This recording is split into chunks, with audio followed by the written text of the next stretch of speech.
Welcome to the celebrated nightly news of Calaveras County. My name is John. And I'm Kim. And we thank you for stopping by on, is it Tuesday? Tuesday.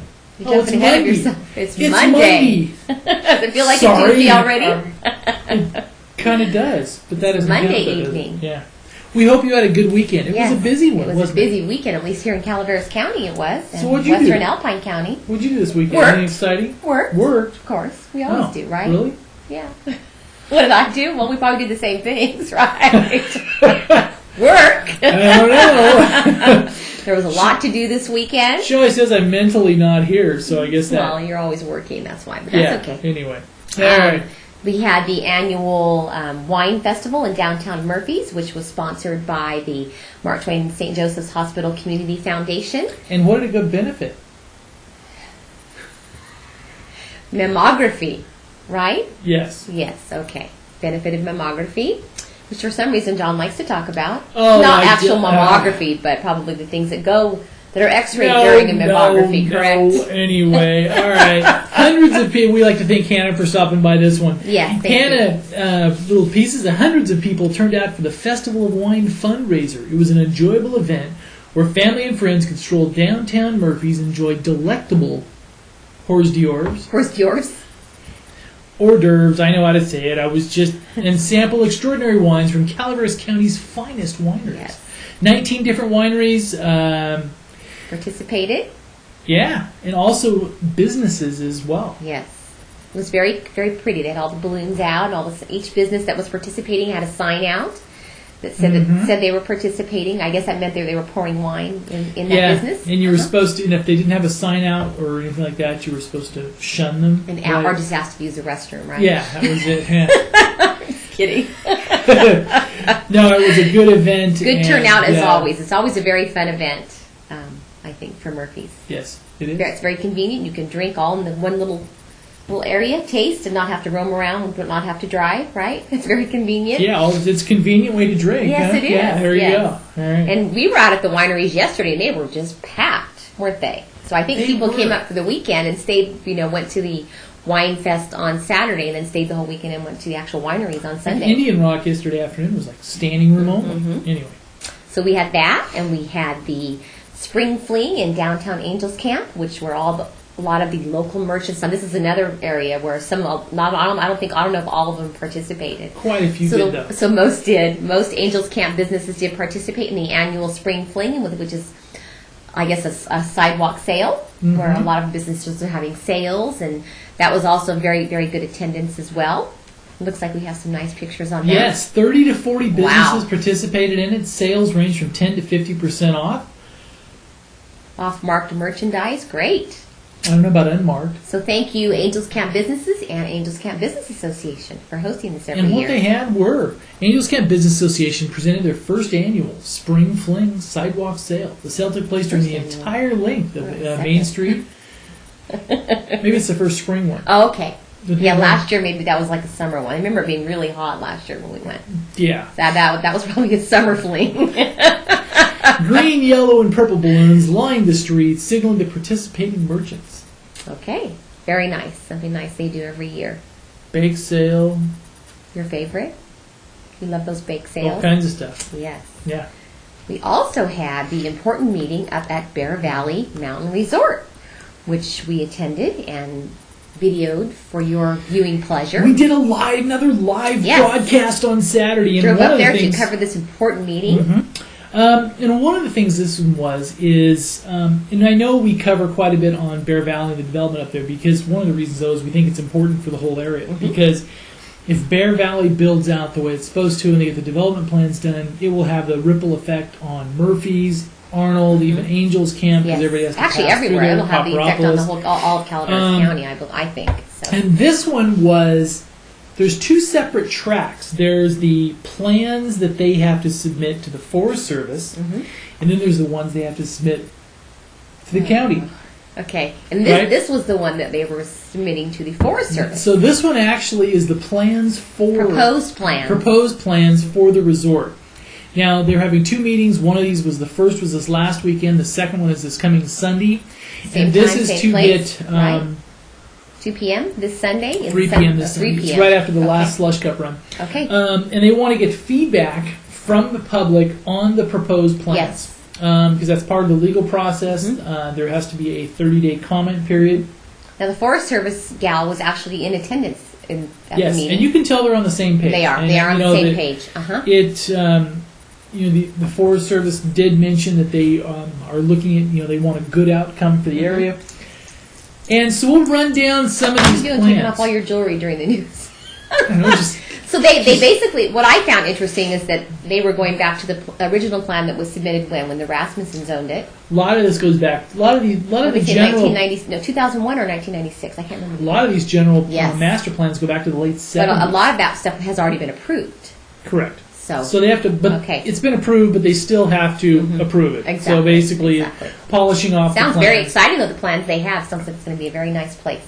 But and they hope to start in the summer of 2009, correct? If everything goes right. And it's a process. It never does. There'll be something. Yes. But one of the things I was impressed with is they've really worked hard to include all the elements that people could have discussions on. In fact, all the flora and fauna, environmental pieces, everything else like that. Now we'll go back to some of the fun ones. Now, Martine Wagenstein led the presentation. Yes, he did. With Jim Gentling. Jim Gentling did the heavy lifting. By his side, yes, he did. He went all the details? Yes. All right. And we'll run down some of these plans for you.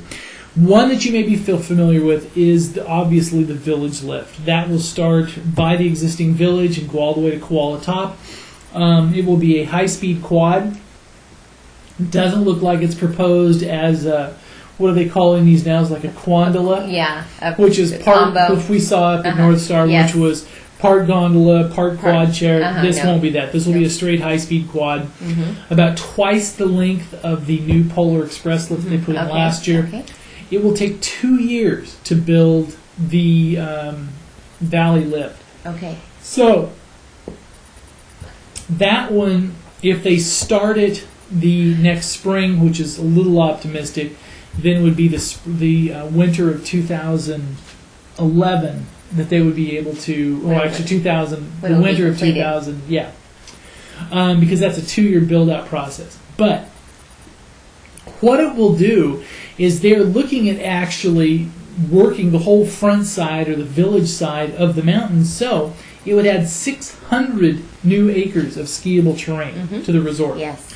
This would primarily be novice to intermediate terrain, which, interesting thing on Bear Valley is Bear Valley has, percentage-wise, a higher percentage of advanced terrain than a lot of the lifts. So the 600 acres on the front would be primarily novice and intermediate terrain with some tree skiing and some other stuff thrown in. They were going to be grooming. And while we're still on that, what they would do is they would actually be grooming... let me click on this real quick here. Let's run down some of these, but they're actually going to, if you go down home and lunch run, there's going to be improves to all the lifts on the front side to make them more functional. There's going to be actual, because right now you go down some of the roads, down through the development and stuff, and it works fine. But there's one spot there where there's a hump in it where you have to traverse, where you have to pull up. So they're actually going to make it, take out some of the bumps so it's an actual ski down so you all can the actually way. Ski in, ski out to your home. Correct. A lot of improvements to that. Now the other one that they could get done in one cycle, that from a pure skiing perspective for existing customers, this one probably has the most impact of any of the proposed improvements. That is to replace Super Cub with a new lift called Panda. I guess it would be the Panda Express instead of the Polar Express, right? Exactly. All right. Now, this would be another high-speed quad. What it will do is, you've noticed if you've ever skied up at Bear, one of the little wrinkles on skiing up at Bear is getting up to Cub is hard. Getting up to the easiest run is the hardest thing to do there, right? You have to get up, especially if it's low snow. But if it's high snow, they can groom it down. Cub is the easiest run, but it's the hardest to get to. You have to climb up. Cub and Super Cub, getting them up the hill. Getting up the hill, especially if you have a toddler, you're trying to pull a little kid whining behind you. Yes, as they're whining, which we've gone through. The difference of Panda Express would make it so that you can just drop down right to the start of the lift. That would be very nice. And it will haul twice as many. It would haul as many passengers as both Cub and Super Cub together, but also offer twice as much time for loading and unloading. Approximately 12 seconds to load and 12 seconds to unload. Now they have to stop it for the little ones anyway quite a bit. Yes, 12 seconds to load and 12 seconds to unload. Yes. As opposed to about 6 seconds for a conventional lift. Now, I have a question. They mentioned making Super Cub or Panda longer than what it is now. It will be It's such slightly a short longer. run. Okay. That's Especially when part of it. You're taking your children up and down it. It's like you feel like you do that thing a million times, and it's because it's done already. Well, the kids take longer to get down, but Yeah. the adults are always waiting You're at like, the bottom. been there, done that? Yes. Yeah, okay. It'd be nice if they'd make it longer, a longer beginner run. I think it will be slightly longer. Okay. But that way, it replaces it. That, as far as one thing, would make a huge functional difference to Bear Valley. Yes, it would. Would make it a lot more beginner and intermediate friendly. Also make it to where loading and unloading, you don't end up with because one of the things is on learning for a lot of the snowboarders now, learning to snowboard and getting off the lifts is a little harder very than difficult. on skis. Yes, it is. Until they get used to it, there's usually like a pile You of always see 'em snowboarders at the top. Like a top of Super Cub. I think they fall every time they get off the chairlift. And so until they get used to that, there will be like a little pile yeah, of they're always in. little pile of boarders and novice skiers. So this should help that out quite a bit.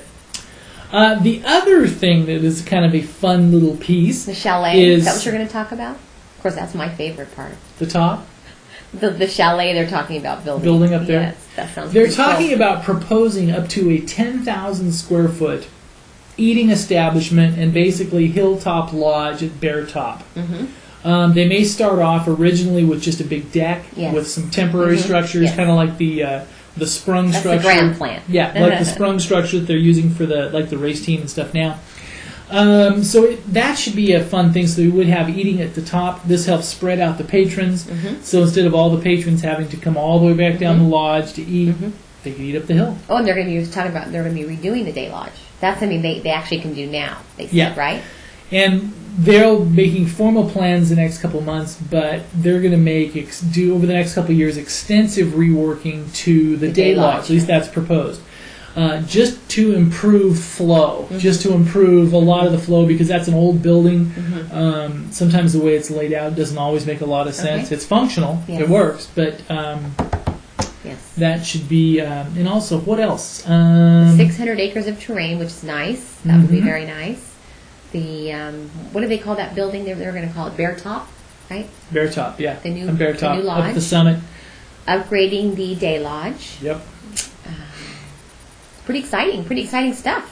But this is a process because you have to go through an environmental review, the Forest Service, and that is what the process is. And this one, they hope to have the rubber stamp from the Forest Service on this one by December. And if they get that by December, then that means as soon as season end this coming year, they could rock and roll. And we have a full video of the presentation.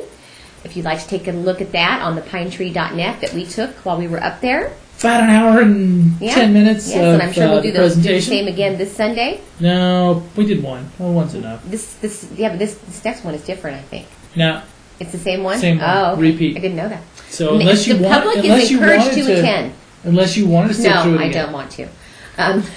The public they are encouraging the public to attend. There wasn't a whole lot of people there. I expected to see more. So if you're interested in the development of Bear Valley, I would encourage that you attend this Sunday at 3 p.m. After you ski the slush cup. So let's go on to something else. We've talked enough about that. Okay. Yes, I think. Don't you think? What are you going to talk about? What else next? happened? You went on a cattle drive. Yes, and we've kind of labeled this one the last cattle drive. Yes. Now, as many of you know, Supervisor District 4 Tom Tryon is a large landholder in the area and has a lot of cattle. He's a rancher. Okay, he's a rancher.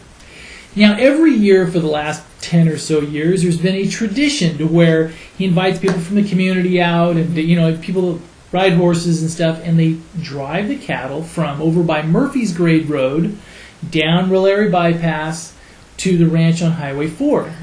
And the reason this may be the last cattle drive, or at least they're going to have to find another route next year, is in another couple weeks, right after the fair, Rolary Bypass will basically be no longer. It will be dissected by the new bypass. So at about 6 a.m. on Saturday morning. They went out, started the drive, and it was an interesting thing where they actually, the CHP and Angels Camp PD actually escorts them. Wow. So We took the our drive boys. was. The boys had a good time. Mhm. They enjoyed stepping in cow patties, right? Mhm. Everybody came home smelling like cow patties. Yes, reminded me of my youth. Yes. Because for anybody that don't know, not that you care, but I grew up on a farm, so this was Yes. like. This was very familiar. Yeah, I mean, it was whenever I was there holding the camera and stuff, I had to keep from whistling and. Now, You know. Granger said you did. You did a couple times. The cow call came out. Yeah, The whistle couple came of out, times. huh? You know, used to herding stuff and Yeah. everything else because I spent my summers. Never was much of a cowboy per se as horseman, but I did my share of Cow calls. cow. What do you call it? Huh? What do you call that whistle? Oh, I don't know. Granger said you did it. I You did. did. I did my share of While I was sleeping ranching. in. Yeah, I did my share of ranching, so to speak. Yes. And I, admire, and this is one of the things that is a little tinge of sadness. And I think the bypass is a good thing. We need progress. We need to be able to have, lower some of the traffic loads in downtown Angels, have faster ingress and egress up the hill, etc. But there's going to be some changes because as the area grows up, things that were, this is an authentic Old West cattle drive. It may not be there next year. May not. That's why And we they may have to truck them, or this was the old where they just run them down the road. And Tom Tryon led the It looks beautiful. led the Got some charge great in his shots. bright red shirt. It was Did he? it was kind of Reagan-esque. Was it? Yeah. Oh, okay. So if you want to hear the cows mooing and everything else, and We have it's some funny, and video of interesting- that. kind of interesting behavior. If you've ever been around herds of cows, and I'm sure if you're watching this and you have, you'll nod your head and agree. It doesn't matter whether the herd size is 10 or 200. There's always has to be the designated couple that, or designated one or two cows that won't go where you want them to go. All right, because they had all planned to go down this one road, but then some cows like, I'm going to go exploring. I'm going to go AWOL. Sidetrack like I'm going to kids go do, AWOL. right? I'm going to go over this way. But there's always has to be one. So they have to go, you got to keep them pinned in. Or if you have one, there's always one that'll jump through fences. The rest are content where they are, But it's herd behavior, and it is a thing that it's kind of one of those things that no matter what the size of the herd, you'll always Have a have. couple strays, huh? Yep. What's over here? Because they've been pinned up. They're like, hey, we're out. We're free. Let's go roam. Let's go do some shopping, right? If you were a cow, what would you do if you were free? I don't know. I don't know. All right. Okay. We also had over the weekend. What else happened over the weekend? We had track meet. We had We had the fundraisers. track meet. That's right. We had the fundraiser for Ingrid. You want to do that one? Sure. All right. We had the track. Yeah. What is her last name? I'm sorry. I'm. Do you remember what her last name is? They had a. I can't find Let's it. see. There was a wonderful fundraiser that was held at Calaveras Lumber Here for it is. Ingrid, one of their employees, Yes, for Ingrid Lundgren. Yes, one of their employees. who is battling cancer right now. And they understand that she's several years into colon cancer. She's back on oxygen right now. Is a single mother. So this was one Sounds of like those. they had a great turnout, though. We got some yeah. beautiful pictures of all the bake sale items that were donated, auction items that were donated. They had T-shirts for the kids, so it was very, very kind and generous of what. And this is a Calaveras Lumber wonderful, wonderful community because, especially, for example, as we get closer to Relay for Life, which is next weekend. did. This weekend, yeah. Yeah, this county per capita gives more than almost any county its size. Let me see. She has worked at Calaveras Lumber for 2 years, and they're saying that the employees donated over 250 hours of their sick time benefits for when she was able to return to work. So basically, it's the employees in Calaveras Lumber and the community that came together to put this together for Ingrid on Saturday. It sounds like they had a wonderful turnout. We have some great pictures if you'd like to take a look at that. They also have an account set up, I believe. At Umpqua? Yes, at Umpqua Bank. And the other interesting thing is, and you may recall if you've been following the local news, there was another young girl a couple years ago that's battled two Brianna bouts Zelke, with brain cancer, and she's a survivor, and she Yes. actually helped arrange the bake sale. Oh, she did. Oh, Yeah. sweet. So Yes. Okay. And we have that other little boy in Avery. That's Matthew McCullough. yeah. That is. He's doing well though. I think they got the tumor. They're doing the treatments. He's getting a little sick from the treatment. There is a website if you'd like to make a donation to him. Helpmatthew.com. He's a little boy that lives in Arnold, 11 years old. That's also battling a brain tumor. But it sounds like things are looking good for him. So, For him. yes. Except for the treatments are making him sick. Pretty tired. Yes. Pretty So, tiring. We had that. The she wine, the white That's she right. wines was released on Saturday. Chatham Vineyards released their white version of the she wines, the popular she wines, which they do donate a lot of their proceeds from the wine to breast cancer research. So, haven't had a chance to taste that yet, but I'm looking forward to trying some of that. And also the annual Bret Hart Track and Field Invitational. If you drove down Murphy's Graves Road, you will notice that the main field and some of the surrounding fields were just filled with kids from lots of different schools. Hundreds of students from various schools throughout the league came to participate in the annual Bret Hart Track and Field Invitational. Hurdles, Yes. long jump, high jump, few of the events. And if you would like to see some very pretty photos, Hannah Heath took some great photos of the Yes, kids she in did. action. She's very good at that. So, We have a lot of photos of that. Also, we did a video chat with supervisor candidate from District 1, Gary Tofinelli. If you'd like to take a look at that, we have that on our website as well. John did a video chat with him last week. And I think Very nice we man. need to correct that because I think it's Tofinelli. Tofinelli, sorry. Tofinelli. Kind of Gary like, Tofinelli. Kind of like we talked about with Karaoke, Tofinelli, right? yes.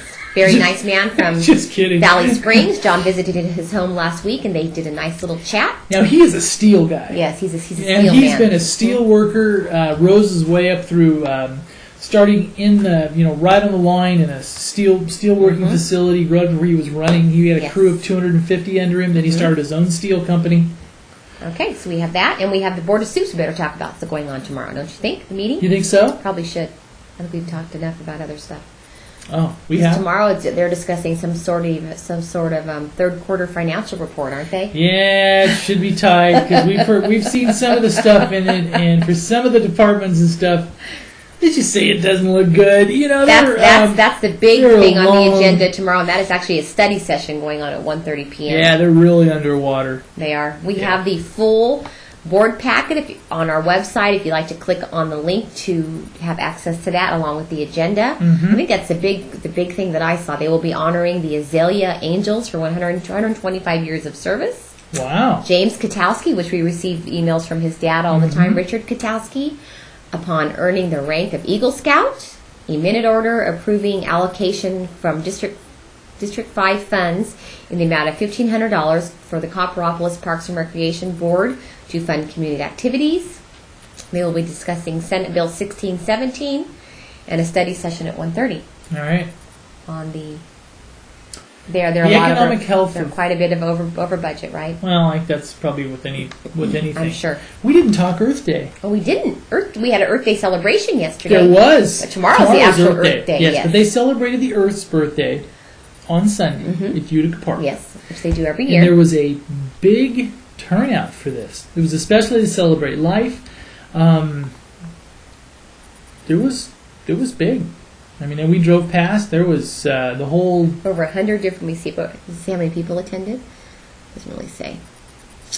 It looks like there was quite a bit. They were promoting awareness, Yes. planning for the future. It was held from 11 p.m. to 6 p.m. at Utica Park. Clan Dyken, the business, thick soup, Marlene Schroff, and wonderful food by Amy's Kitchen.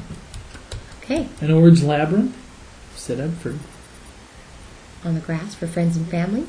There we go. The big lady that symbolized recycling was a big hit to all visitors. That's right. Okay, so tomorrow All right. is Earth, so happy pre-Earth Day, right? Right. But they celebrated it on the Yes. weekend, right? Yes, they did. All right. And we had we've had a few fires, haven't we? More than our share. Really? We were talking to Cal Fire today. Lisa Williams from Cal Fire, and she wanted us to mention that most of these, if you're doing a debris burn, technically you are supposed to have a 10-foot area around the pit that is down to dirt.